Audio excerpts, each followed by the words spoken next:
You can read every book on self-love, whisper 1,000 affirmations into the mirror, and chase every method that promises wholeness. But deep down, a quiet emptiness lingers.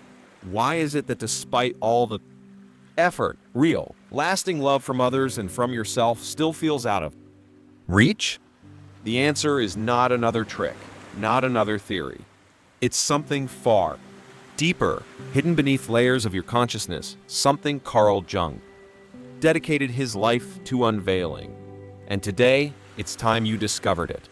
Because without this one crucial understanding, every relationship you enter, every attempt to feel worthy will continue to crumble under the same invisible weight. This video is not about quick solutions or empty inspiration. It's a journey through your shadow, your hidden wounds, your unconscious pattern, to a place where real love can finally take root. If you stay until the end, you won't just learn why love has always seemed elusive. You'll hold in your hands a powerful key to transforming not just your relationships, but the way you experience yourself and the world. This is the beginning of the only journey that truly matters. Are you ready to meet the part of yourself you've always been running from? The hidden loneliness, why every attempt at self-love fails. We live in a world saturated with advice about self-love. We are told that if we just say the right words, practice gratitude, and think positive thoughts, we will finally feel whole. Yet, despite all these efforts, an invisible barrier remains. Deep within, many of us carry a silent gnawing ache, a sense that no matter how much we try, love never fully arrives. It's like trying to fill a vessel riddled with tiny, unseen cracks. And so many continue the exhausting cycle, searching, striving, hoping. But what if the real reason for this emptiness has nothing to do with not loving ourselves enough and everything to do with not knowing ourselves deeply enough? Carl Jung understood a truth that most of us spend a lifetime avoiding. The parts of ourselves we reject, the flaws, the fears, the hidden desires are not obstacles to love. They are the very gateways to it. Until we stop running from what is broken inside us, we will remain trapped in the illusion that love is something we must earn, achieve, or receive from others. In reality, love is a natural state that emerges when we integrate what we have long abandoned within ourselves. True self-love is not about convincing yourself that you are worthy. It is about becoming so deeply connected to every part of your being, light and shadow, that the question of worthiness simply dissolves. Every failed relationship, every moment of emptiness, every echo of loneliness is not a punishment. It is a call, an invitation to turn inward, to finally meet the parts of you that have been exiled. If you ignore this call, the patterns will persist. New faces, new settings, same hollow endings. But if you listen, if you are willing to look without judgment at your deepest wounds, everything can change. Not overnight, not with a few affirmations, but through a profound transformation of how you see yourself. In this journey, the first and hardest truth you must face is this: no one else can give you the love you withhold from yourself. And until you understand this, you will keep searching in all the wrong places. The journey inward begins now. Will you have the courage to answer the call? Part 2. The relational mirror, when others reflect the truth you hide. Every relationship you've ever had, every friend, lover, enemy, or stranger who left an impression wasn't just a person passing through your life. They were a mirror, a reflection, not of who they were, but of who you are. Jung called this the process of projection. What you cannot face within yourself, you will inevitably see in others. If someone triggers you deeply, that reaction isn't always about them. It's about you. Your emotional response is a flare, signaling something within you that wants to be acknowledged. Think back to the last time someone made you feel intensely, Maybe they irritated you or made you feel insecure or strangely drawn. Ask yourself, what exactly did I feel? And what part of me did that feeling come from? Maybe you've been repulsed by someone's arrogance, only to realize later that it mirrors your own unspoken need to feel superior, something you've been too ashamed to admit. Or maybe you're drawn to people who seem free and spontaneous because your own life has been rigid and restrained, and their freedom awakens a longing you've buried under structure. This is the mirror effect, and it works both ways. Just as others reflect parts of you, you reflect parts of them. That's why some people are drawn to you, and others are repelled. Neither reaction is truly about you as a person. It's about what you unconsciously represent to them. The more emotionally intense a connection is, the more revealing it becomes. Romantic attraction, admiration, jealousy, even contempt, they're all signs pointing inward. You're not just reacting to others. You're reacting to the unclaimed pieces of your own psyche. The people who irritate you the most are often your greatest teachers. They show you what you've rejected, disowned, or refused to confront. And the ones you idolize, they reveal the hidden strengths you've yet to fully embody. When you understand this, your relationships become a tool for growth, not just comfort. You stop blaming others and start asking deeper questions. Because the real work begins not when you ask, why are they like that? But when you ask, what are they showing me about myself? Part 3, attraction, is not random. It's the map of your subconscious. You don't fall in love by accident. You're not just drawn to a certain type of person. What you call attraction, whether it's magnetic pull or intense aversion, isn't random. It's a map, a subconscious blueprint, laid down long before you knew what you were looking for. Most of us don't fall for people. We fall into patterns. We repeat familiar stories under different names, hoping this time the ending will change. But it never does until we change. Carl Jung believed that we are drawn to people who represent the parts of ourselves we have not yet integrated. And what we resist in others often reflects what we are still avoiding in ourselves. That's why relationships feel so spiritual and so maddening at the same time, because they reveal us to ourselves. Imagine you're constantly attracted to emotionally unavailable people. On the surface, it might seem like bad luck or poor judgment, but look deeper. There's likely a part of you that's terrified of true vulnerability, so you seek connection with those who cannot offer it, because it allows you to feel the longing without ever having to confront the fear of actually being seen. Or maybe you always end up with partners who need to be rescued. You feel needed, valuable, important. But beneath that dynamic is a part of you still longing to be cared for, projecting your unmet needs onto someone else, so you never have to face your own sense of emotional neglect.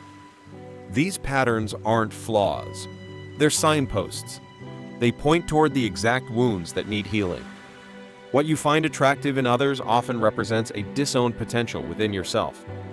The artist who inspires you? A creative spark you've buried. The confident leader you admire? A strength you've been afraid to claim. And the toxic partner you can't seem to leave? A familiar pain dressed up as passion. The work isn't to suppress these attractions. It's to understand them. To let them guide you inward rather than outward.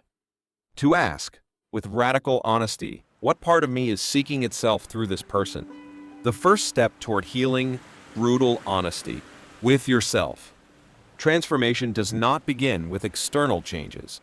It begins with a raw, often uncomfortable confrontation with your own hidden truths. Before you can heal, before you can love authentically, you must be willing to meet yourself without illusions, without excuses, and without the desperate need to be good. Brutal honesty with yourself is the cornerstone of true self-love. It requires that you turn inward, not with judgment, but with a fierce, unwavering curiosity. What parts of yourself have you exiled? What traits in others provoke you because you fear seeing them in your own reflection? Most people spend their lives defending an image, version of themselves they believe is acceptable, admirable.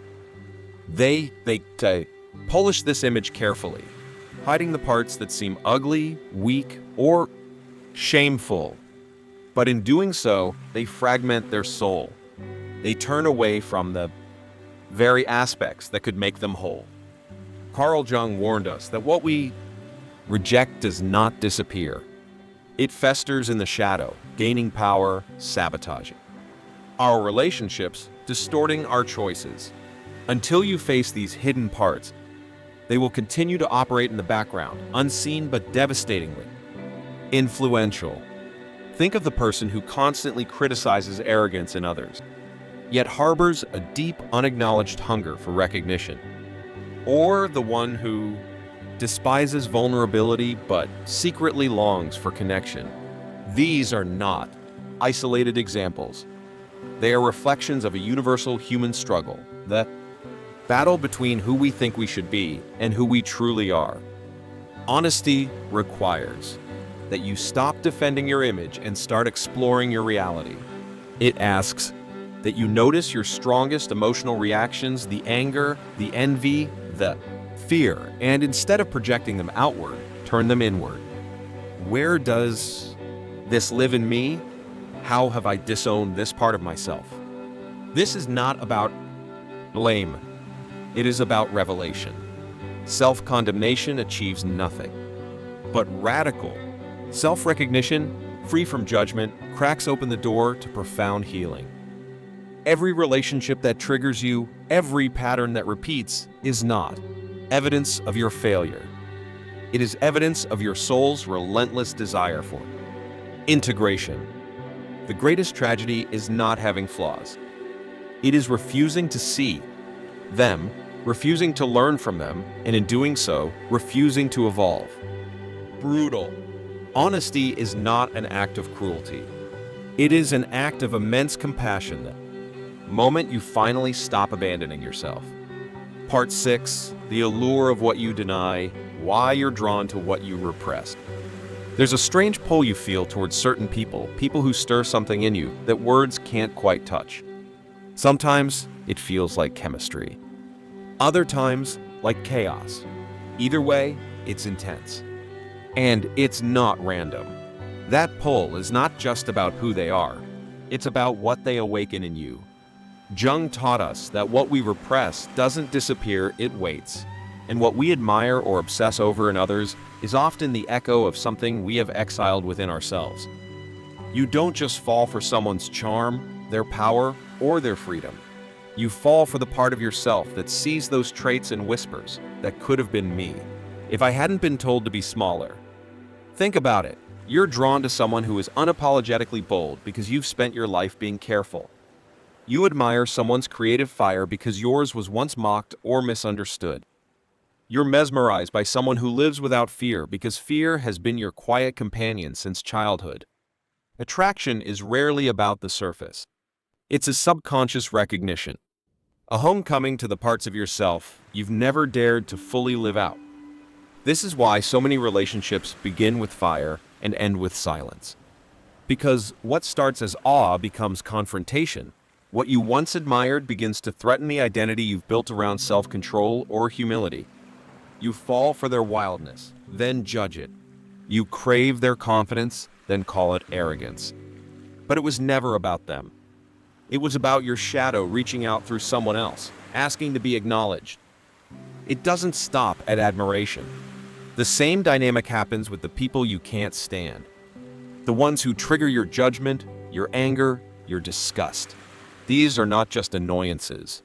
They are projections, disowned parts of you seeking integration.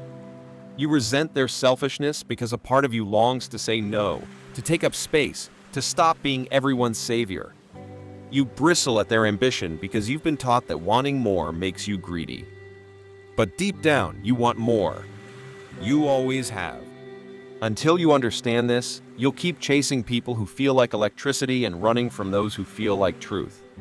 You'll confuse trauma bonds with love and call fear excitement.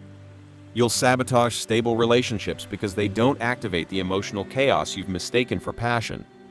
But when you start to see your patterns, when you can pause and ask, why am I really drawn to this person? Something shifts. You stop chasing wholeness in someone else. You begin reclaiming it from within. This is where integration begins, not in changing who you love, but in understanding why. Not in avoiding emotional triggers, but in using them as doorways.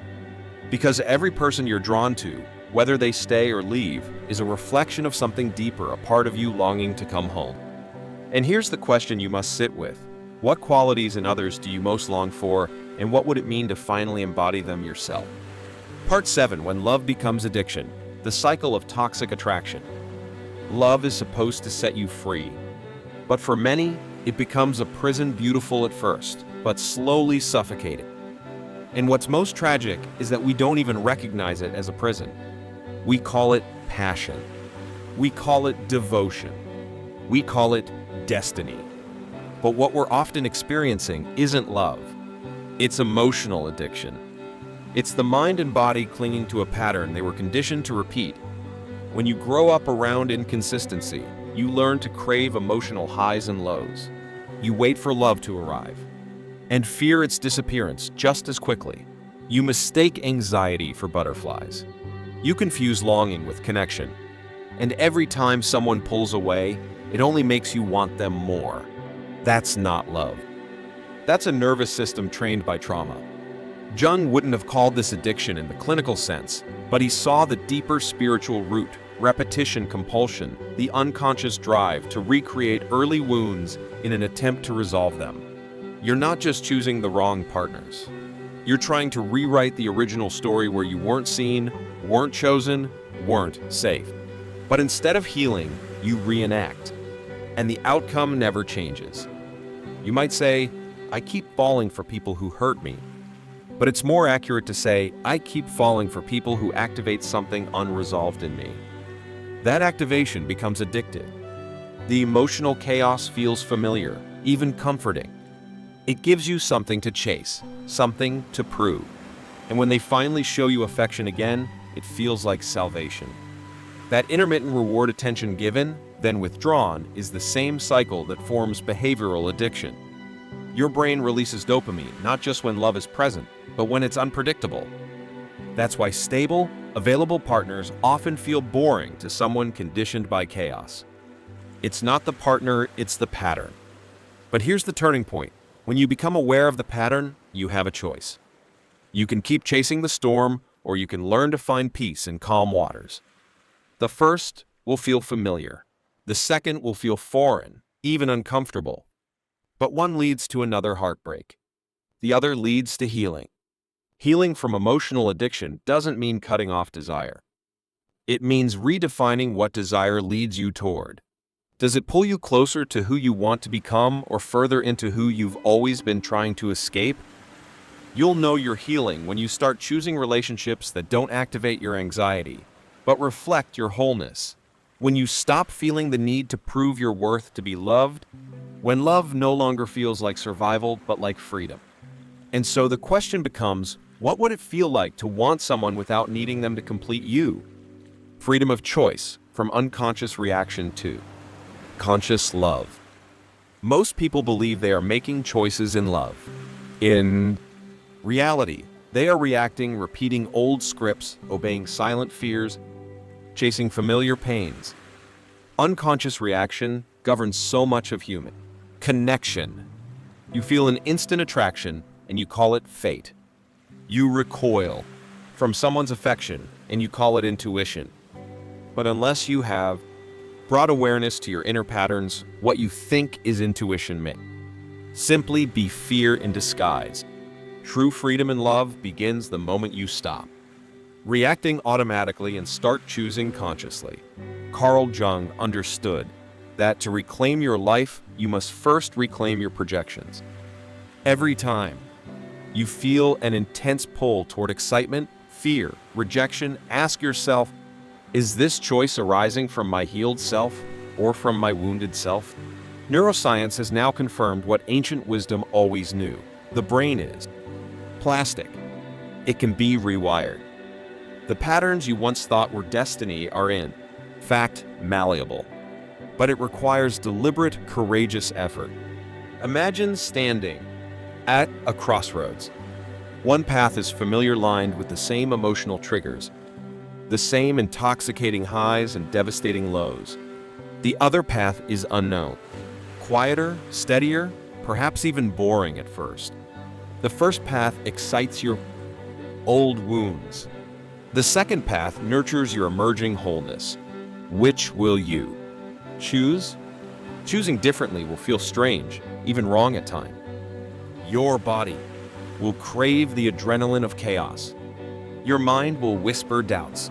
But every time you choose peace over drama, self-respect over self-abandonment, over fantasy, you are building a new map inside yourself. You are teaching your heart that safety can be passionate, that consistency can be thrilling, that real love does not hurt.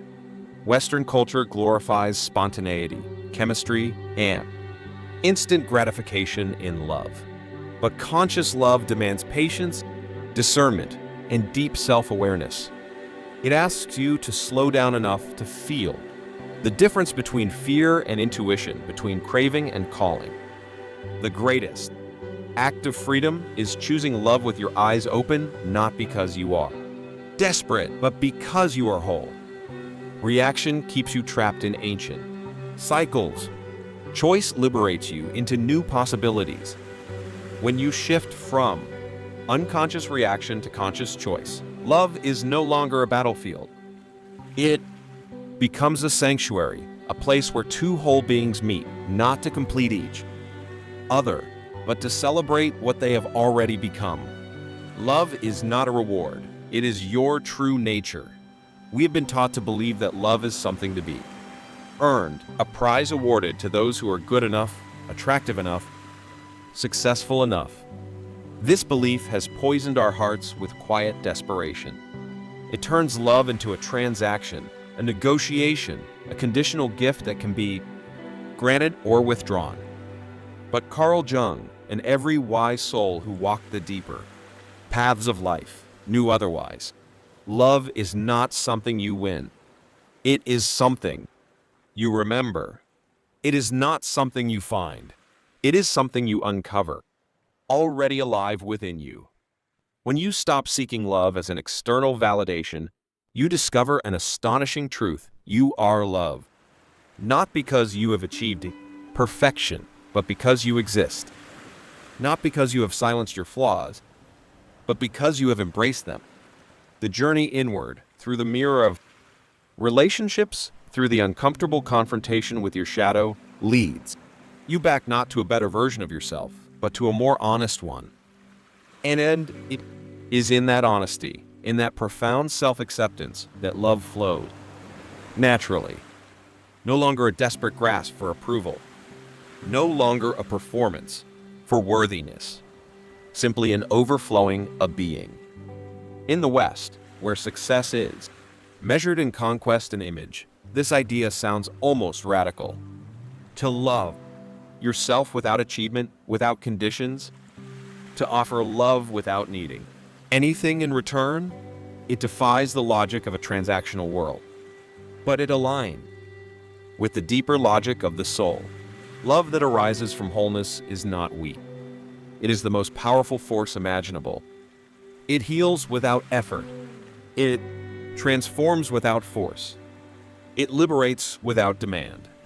When you embody this love, you become immune to the emptiness that once haunted you. You no longer beg for crumbs at the tables of others.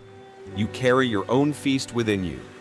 Relationships become places of mutual growth, not mutual need. Conflicts become opportunities for deeper understanding, not battlegrounds for validation. Heartbreaks become seasons of transformation, not proof of your unworthiness. And life, in all its unpredictable chaos, becomes a canvas for the continual expression of the love that you already are. This is the final and greatest freedom.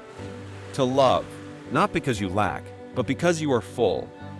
To connect, not to complete yourself, but to share your overflowing essence. This is not just the secret to love. It is the secret to life. And it has been waiting within you all along.